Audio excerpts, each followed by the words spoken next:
Nous allons voir un nouveau chapitre sur BP Gestion Bâtiment 2022. Cette fois-ci, nous allons voir tout ce qui va concerner les documents d'achat et ensuite nous verrons les documents de vente. Alors, je commence par les documents d'achat puisque, eh bien, on va dire que la suite logique, hein, c'est il faut bien que vous ayez donc de la fourniture pour faire vos prestations. Donc ici, alors c'est vrai que si vous avez un an d'activité, vous avez initialisé vos stocks. Mais on va ici donc considérer que, eh bien, vous démarrez votre activité.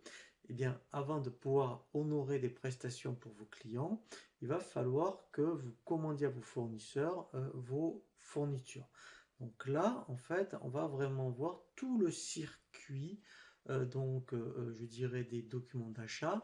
Donc ici, quand on est dans fournisseur, on est dans document d'achat et vous voyez quand je fais ajouter, voilà, on va vraiment voir ici donc le circuit, on va dire classique, de la demande de prix à la facture.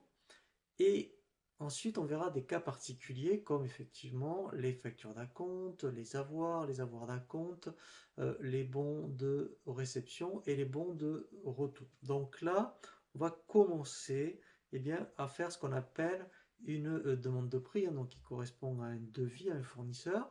Donc là, je fais ici ajouter. Je prends l'option demande de prix. Ici, donc voilà, j'ai vraiment mon masque donc de saisie donc pour une demande de prix. Alors, c'est intéressant de commencer par demande de prix puisque quand on va passer d'une demande de prix, d'une commande à un bon de réception, à une facture, c'est le même masque. Donc, dès qu'on fait une demande de prix, vous verrez, on a quasiment fini, je dirais, le travail puisque c'est ce document en fait qui se transforme en commande, bon de réception et facture. Donc ici, c'est très important, donc la date du jour, le statut.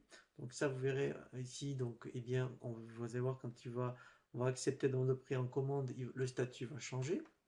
Ici, donc, eh bien, on a dans quel dépôt éventuellement on va mettre donc les fournitures en stock. Donc là, si effectivement vous êtes sûr que ah ben non, tiens, ben moi je vais changer, je vais mettre dans le site de Nantes. Donc ici, je vais chercher mon fournisseur, soit par code, soit ici directement par nom. Donc je vais faire exprès, je vais commencer par ce fournisseur. Donc là, vous voyez, il va me chercher toutes les informations. Vous voyez qu'il me met le mode de règlement par défaut. Alors on verra ici, ça fera partie, hein, l'objet d'un chapitre, puisque là, ce qui m'intéresse dans le premier temps, c'est de rentrer vraiment dans le produit, hein. Mais après, vous verrez qu'effectivement, l'intérêt, c'est de, ici, passer par un chantier. Mais on le verra dans un second temps. Donc ça, pour l'instant, information complémentaire. Vous voyez, avec les petites flèches ici, et bien effectivement, vous voyez, on peut réduire ou développer les informations. Donc, je vais commencer par ici l'onglet détail.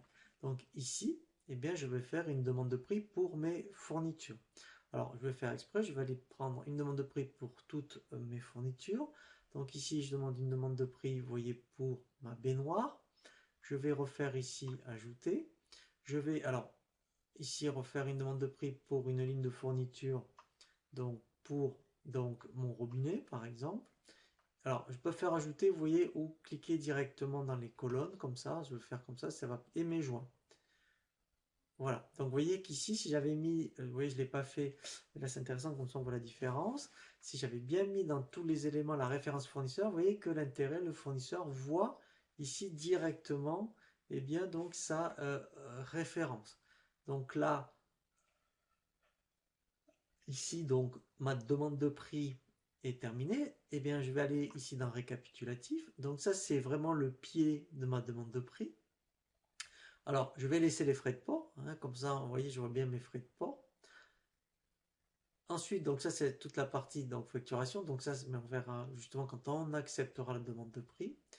Et ici, donc, c'est vraiment donc la livraison. Mais comme on est sur une demande de prix, en fait, je vais m'arrêter à détail. Donc là, ici, je l'enregistre. Voilà. Je peux très bien après envoyer directement cette demande de prix. Donc ici, vous voyez, j'ai envoyé par mail. Voilà. Donc là, ici, alors il va m'ouvrir, vous voyez, en fait une pièce jointe avec le PDF. Donc là, si je faisais OK, alors là, peut-être qu'il va pas vouloir, ce qui est normal puisque mon serveur SMTP. Alors il le fait quand même, vous voyez, c'est très bien.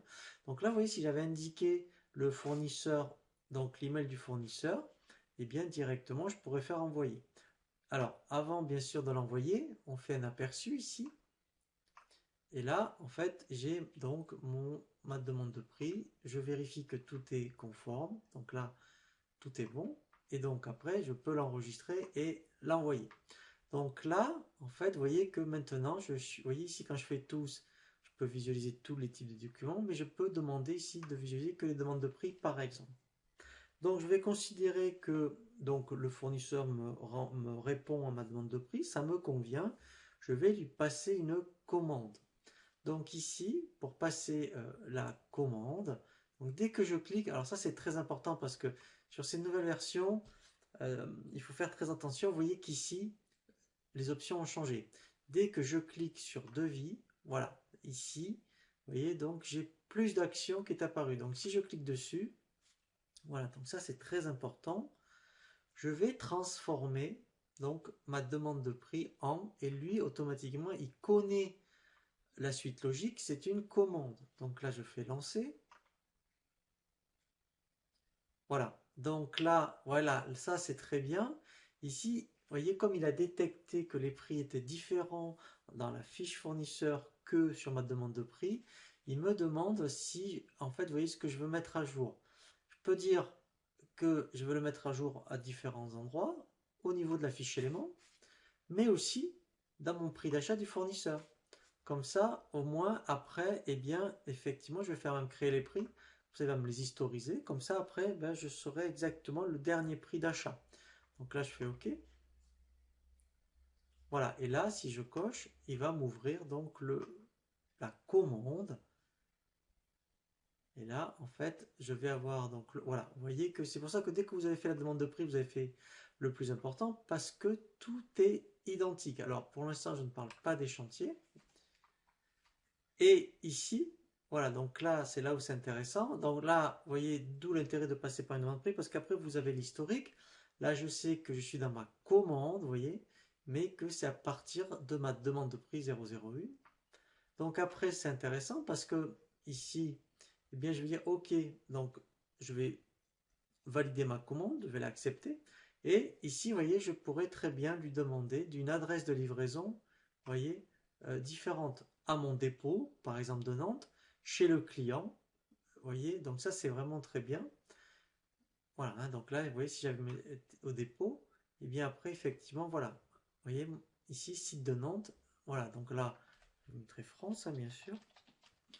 Voilà, et si j'avais mis un contact dans mon dépôt de Nantes, voilà, je vais le laisser comme ça. Voilà, donc ça, c'est vraiment très bien. Donc là, je l'enregistre. Et ici, directement, vous voyez, même ici, alors je peux le faire depuis ici, ou si je sors, je vais quand même vous montrer. Et cette fois-ci, je suis dans commande, vous voyez que là, je la vois. Pareil, si je clique dans commande, ici, j'ai plus d'actions. Et là, je fais transformer en. Alors, il faut que vous sachiez aussi qu'au niveau des stocks, quand on est au stade de la commande, c'est un stock virtuel. C'est donc ensuite le fait de passer donc de commande en bon de réception qu'il va donc lui me le gérer en stock. Voilà, donc là, ici, eh bien, je vais voir mon bon de réception. Voilà, donc là, vous voyez, je suis dans un bon de réception. Vous voyez que le masque n'a pas changé, hein, puisque c'est le même.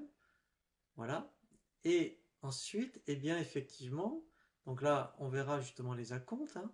Voilà, donc ça, c'est l'intérêt, c'est que je sais depuis le bon de réception que ça vient de ma commande 01 et de ma demande de prix 01.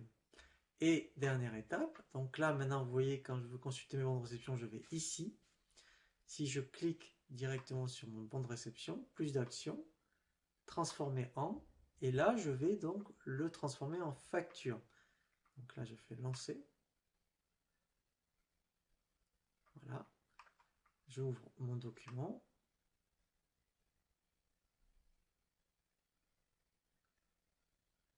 Voilà. Et là j'ai l'historique donc de tout mon circuit, donc de mon document d'achat. Vous voyez que donc le masque est le même.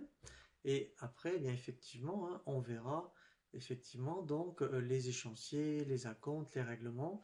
Voilà. Mais là, en fait, ce qui est intéressant, c'est que, eh bien, effectivement, là, vous avez bien vu comment, depuis une demande de prix, on obtient donc la facture. Et là, vous voyez que maintenant, en fait, alors on verra aussi les situations de travaux, hein.